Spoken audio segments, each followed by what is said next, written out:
Sye Raa media ఈ రోజు మన జూబ్లీహిల్స్ ఎన్నికల నేపథ్యంలో ఈ రోజు మనతో పాటు ఎన్నికల ప్రచారం అయితే జోరుగా సాగుతున్నాయి మూడు పార్టీలు. అదే విధంగా ఇప్పుడు కాంగ్రెస్ పార్టీ కూడా ప్రచారం అయితే జోరుగా సాగుతుంది. ఈ ప్రచారంలో కొండా సురేఖ గారు మనతో పాటు ఉన్నారు. ఆవిడతో మాట్లాడదాం. నమస్తే మేడం. ప్రజల నుంచి ఏ విధమైన స్పందన వస్తుంది ఇక్కడ జూబ్లీహిల్స్ లో? చాలా పాజిటివ్ గా ఉన్నారమ్మా. ఎందుకు అంటే అధికార పార్టీ వ్యక్తిని గెలిపించుకుంటే మాకు అభివృద్ధి జరుగుతుంది. మరి గతంలో ఆయన గోపీనాథ్ ఉన్నప్పుడు టీఆర్ఎస్ లో ఉన్నప్పుడు ఏం చేశాడో తెలియదు, కానీ కాంగ్రెస్ అధికారంలోకి వచ్చినాక వాళ్ళకి ఎటువంటి అభివృద్ధి జరగలేదు అనేది వాళ్ళకి అర్థమైపోయింది. ఇప్పుడు కానీ మళ్ళీ కాంగ్రెస్ పార్టీని గెలిపించుకోకపోతే మా అభివృద్ధి కుంటుపడుతుంది. కాబట్టి మా నియోజకవర్గం అభివృద్ధి చెందాలంటే తప్పకుండా కాంగ్రెస్ పార్టీ అభ్యర్థి గెలవాలి అని చెప్పి వాళ్ళు చెప్తారు.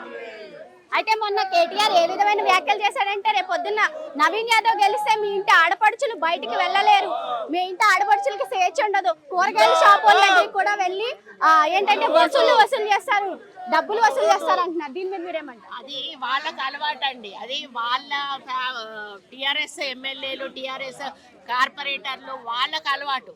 టీఆర్ఎస్ వాళ్ళ దౌర్జన్యాన్ని మా మీద రుద్దే ప్రయత్నం చేస్తూ ఉన్నారు. ఈ రోజు మేము 2 సంవత్సరాలు అవుతుంది గెలిచి. ఎక్కడైనా ఏ ఎమ్మెల్యే అయినా, ఏ మన మినిస్టర్ అయినా ఎక్కడన్నా వెళ్ళి ఎవరినన్నా మేము బెదిరించి ₹1 వసూలు చేసుకున్న దాఖలాలు మీకు కనిపించినాయా? నవీన్ యాదవ్ అనేవాడు ఒక అబ్బాయి, యువకుడు, ఇప్పటికే ప్రజల్లో ఉన్నవాడు, ప్రజలకు సేవ చేస్తున్నవాడు, వాళ్ళకి ఏదైనా ఆపద సంపద వస్తే వెళ్తున్నవాడు, ఈరోజు సామూహిక వివాహాలు చేసి ఒక మంచి పేరు తెచ్చుకున్నవాడు.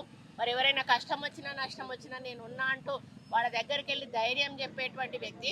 ఆయన మీద అంటే ఇక కేటీఆర్ గురించి మాట్లాడంటే ఆయనది నాలుకే కాదండి, తాటిమట్ట.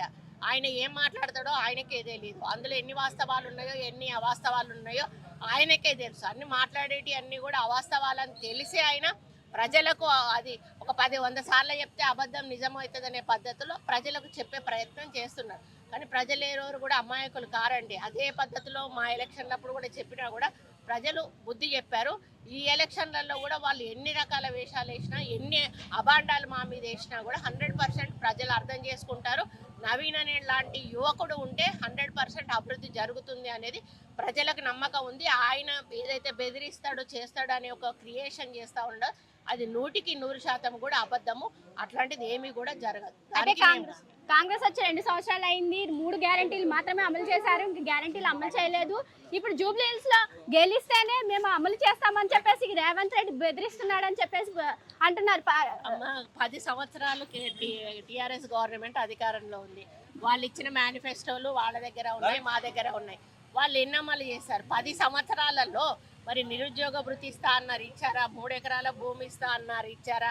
ఇంటికో ఉద్యోగం ఇస్తా అన్నారు, ఇచ్చారా? దళిత బంధు అందరికి ఇస్తా అన్నారు, ఇచ్చారా? ఈ విధంగా చెప్పుకుంటూ పోతే చాంతాడంత లిస్ట్ ఉంటుంది. అంటే 10 సంవత్సరాలు కూడా వాళ్ళు చెయ్యని 2 సంవత్సరాల లోపలనే మీరు చేయలేదు అనడం ఎంతవరకు సమంజసం? మేము ఎప్పుడు ఇచ్చినా మేము ఇచ్చిన మేనిఫెస్టో మళ్ళీ ఎలక్షన్ల లోపల అమలు చేస్తామని ఇచ్చాం. మళ్ళీ ఎలక్షన్లప్పుడు మాట్లాడాలి వీళ్ళు, ఇప్పుడు మాట్లాడడం కాదు. ఈరోజు 2 సంవత్సరాలకి మేము చాలా చేసాము. నిరుద్యోగ మన ఏదైతే 200 యూనిట్లు ఇచ్చామో, విద్యుత్ ఇచ్చామో, ఈరోజు సన్న బియ్యం ఇచ్చాము, ఫ్రీ బస్ ఇచ్చాము, అదేవిధంగా మనకు ఫీజు రీఎంబర్స్మెంట్ ఇచ్చాము, ఆరోగ్యశ్రీ ఇచ్చాము, రైతు బంధు ఇచ్చాము, రైతు రుణమాఫీ ఇచ్చాము, రైతుకు ఉచిత కరెంట్ ఇచ్చాము, రైతుకు మనకు బోనస్ ఇచ్చాము. ఇవన్నీ కూడా చేస్తూ ఉంటే వాళ్ళకి కనిపిస్తలేవు. అంటే వాళ్ళ కళ్ళుండి కూడా చూడలేని గుడ్డి వాళ్ళు, చెవులుండి కూడా వినలేని చెవిటి వాళ్ళు. వాళ్ళ అధికారంలో ఉన్నప్పుడు ఒకలాగా, మేము అధికారంలో ఉన్నప్పుడు ఒకలాగా అనే విధంగా మాట్లాడడం పద్ధతి కాదు. అడ్మినిస్ట్రేషన్ తెలుసు, వాళ్లకు పరిపాలన ఎలా చేయాలో తెలుసు, వాళ్ళు ఎలా చేసిండ్రో తెలుసు, మేము ఎలా చేస్తున్నామో తెలుసు. కానీ కావాలని బట్టగాల్చి మీదేసే ప్రయత్నం వాళ్ళు చేస్తున్నారు. ప్రజలు ఎవరు కూడా అమాయకులు కాదండి. ఈరోజు వాళ్ళు అనుభవిస్తున్నారు. మేము ఇచ్చినవన్నీ కూడా వాళ్ళు అనుభవిస్తున్నారు. కాబట్టి వాళ్ళు ఏం చెప్పినా కూడా నమ్మే పరిస్థితుల్లో లేరు.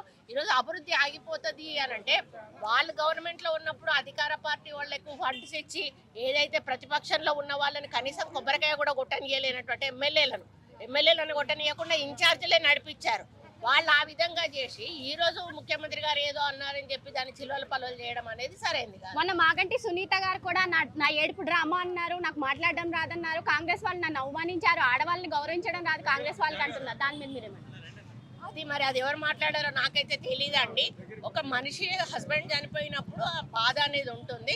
ఆమె ఒకవేళ భావోద్వేగంలో బాధపడి ఉంటుంది. దాన్ని ఎవరైనా అనుంటే అది నాకెవరన్నారో తెలీదు, అది అనకూడదు, అది వాస్తవంగా అనకూడదు, కరెక్టే. కానీ ఆమె ప్రచారం చేసుకొని ఇవ్వాలి, ఎవరి ప్రచారం వాళ్ళు చేసుకుంటారు, ఆమె పద్ధతిలో ఆమె చేసుకుంటుంది, మా పద్ధతిలో మేము చేసుకుంటాం. అయితే జూబ్లీహిల్స్ లో గెలిచిన తర్వాత నవీన్ యాదవ్ గెలిచిన తర్వాత ఎలాంటి అభివృద్ధి కార్యక్రమాలు చేస్తారు? అన్నీ చేస్తారండి. ఏదైతే మొత్తం రోడ్స్ కానీ, డ్రైన్స్ కానీ, ఇప్పుడు లైటింగ్ కానీ, కార్పొరేషన్ కింద కావాల్సిన పనులే కాకుండా ఇంకా ఇతర అభివృద్ధి సంక్షేమ కార్యక్రమాలు. ఈరోజు రేషన్ కార్డ్స్ 10 సంవత్సరాల కలండి ప్రజలకి.